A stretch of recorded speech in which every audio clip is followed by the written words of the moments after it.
What's going on, guys? Welcome back to my channel. Always happy to see you here with me.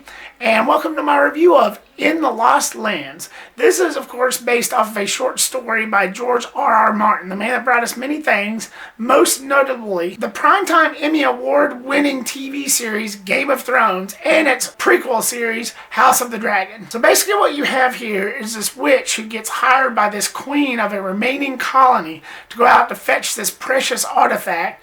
So this witch teams up with Bautista's character, who's a hunter, in which they both go out and face dangerous unknowns. From demons to creatures to werewolves to whatever. So I had to go about 30 to 40 minutes out of my way to go see this because my beloved Cinemark, the theater that I usually go to, chose not to play this. It only has 7 screens, so sometimes choices are made and they're just a little bit limited.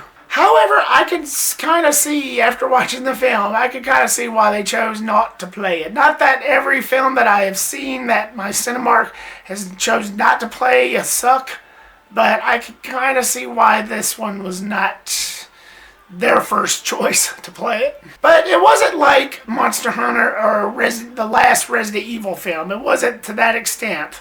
But still. This was from director Paul W.S. Anderson with wife and star of the film, Milla Jovovich, who collaborate on just about everything together. Kind of like Rob Zombie and his wife, Sherry Moon Zombie. They never make a film without each other. Which is fine, not dumping on that. But the quality on their films is at a low bar. Has been on a low bar for a while now. Last few Resident Evil films, especially that last one, Monster Hunter, and now this. They're just not that good. Of course, I've always been on the minority side of things when it comes to film. But even I'm not blind to some of those facts. However, there was still some fun to be had, albeit small fun, but still some fun to be had in the Lost Lands. Start off the positives for this film. I do gotta say the post-apocalyptic setting wasn't quite hating it. I thought it was pretty cool. Sort of had a little bit of a Mad Maxian feel with a much darker, tinted tone.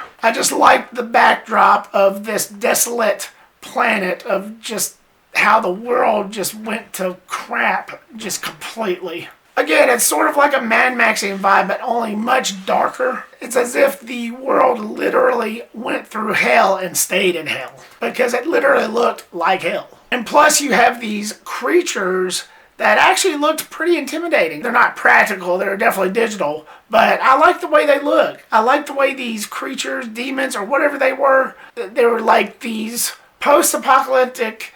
And I guess they were people at one point, but whatever happened in the world affected everybody out there and made them into these creatures. And I liked the way they were presented. I actually did enjoy that portion of this film. They sort of had a little bit of a demon-y vibe to them.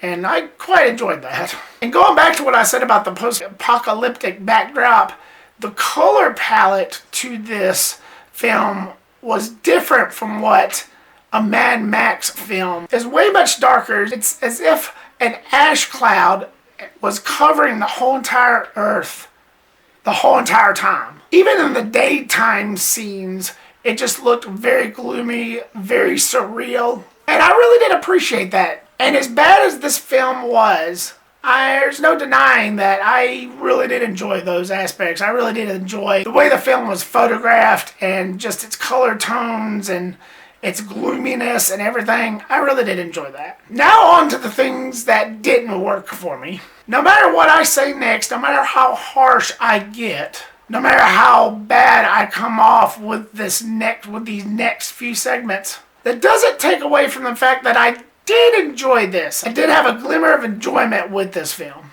I still enjoyed some aspects of this, but honestly, this was not a good film. I'll start off small, starting with my mixed, the action.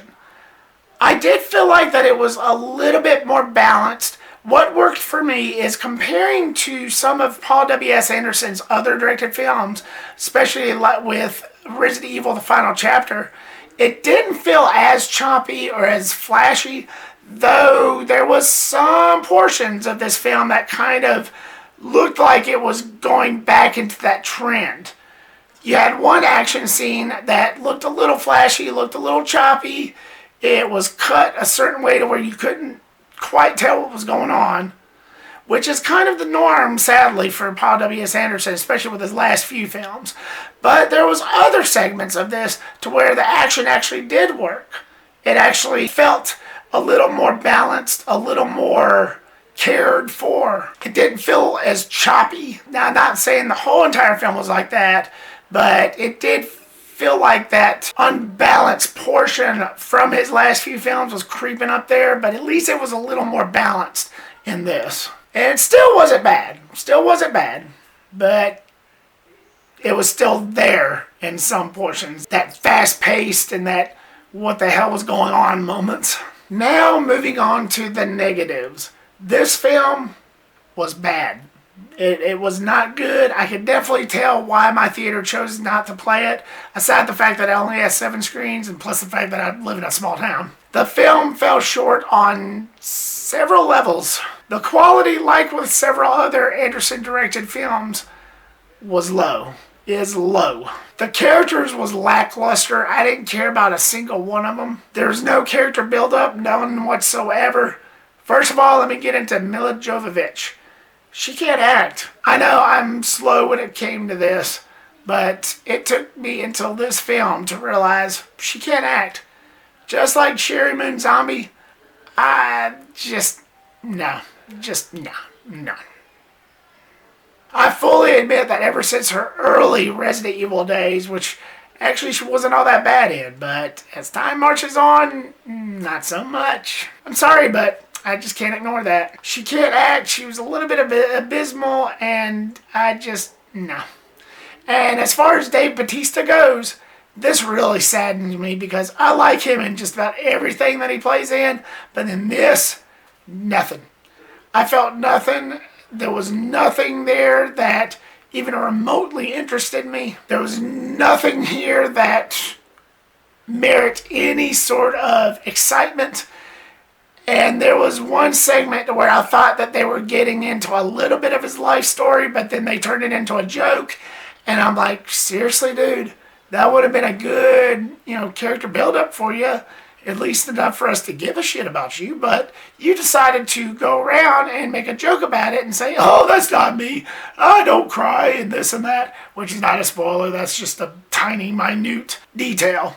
But that really, in terms of characters, disappointed me. No wonder why he said he was done with action films, especially after this. I believe he said that right after he came out with The Killer's Game, which was a much better film. If you have not seen that yet, I recommend you go check that out right away. Much better film. But anyway, unfortunately, he did not work for me whatsoever in this film, and it's a shame. Not to mention the cheesy-ass dialogue that is drawn out throughout this whole entire film, which makes the characters not feel like characters at all. And it just gives you more of a reason not to give a shit about any of them. Because the way they talk, it was cringeworthy. Yes, I know this is based off of a novel, of a short story. But to make it believable, you just can't be talking the way they did throughout this whole entire film. Even though it's set in a post-apocalyptic world, still, the amount of things that they say and how they say it, it just, again, gives you more of a reason not to care. And it doesn't make the characters feel like characters. It just feels off. And that certainly didn't help the matter. That certainly didn't help matters at all. As far as the story goes, there wasn't much there. In fact, it was pretty weak. So basically what you get here is this witch who gets hired by this queen of this remaining colony, asking her to fetch this artifact, and it's not even nothing that seems that important. It's nothing that seems that exciting. It's nothing that gets you enticed. It's nothing that's even remotely interesting. It's just bland. It's really stupid. It's really bland. There's nothing here that gets you going, and there's nothing here that gets your blood pumping or anything, especially in terms of story. There's just nothing here. Just nothing. Nothing. It was very minute. It was very bland. It was very mediocre. I wouldn't even call it mediocre. It was very down low. That's the best I could do. Plus you have a twist ending that makes no sense whatsoever. Nothing about that stood out. There was nothing about it that was even remotely exciting or shocking or anything. It's kind of like the writers at this point of the film got bored because they couldn't think of anything else to put out there, so they just said, oh, we'll just do this and hope somebody will get shocked. Total buzzkill, didn't work. The whole time I was like this. Really?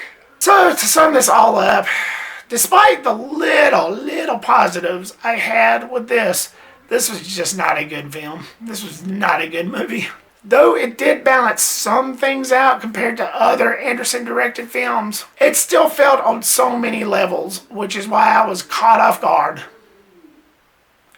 And believe me, that's kind of being a little generous. I could have gave it a skip it, but again, I'm in the minority. No matter what I said about this film, no matter how many bad things I said about this film, I still had a glimmer, just a little like this, of enjoyment out of it, but that was it. So In the Lost Lands, what was your thoughts on it? Are you a fan of this film? Have you seen it yet? Are you somebody that actually enjoyed this, got a glimmer of enjoyment out of this? Are you somebody that actually found this to be interesting? Did anything about this work for you, or was this just a complete dud? Was this not for you whatsoever? Was this not for you at all? Was this just a huge waste of time for you? I wouldn't blame you if you went that route. Leave your comment down below and give me your thoughts. Thank you so much, guys, for clicking and watching this. I really do appreciate it. Like, subscribe, comment, and share. Make sure to click that bell icon so you don't miss a thing. I'll see you on the next one. Peace.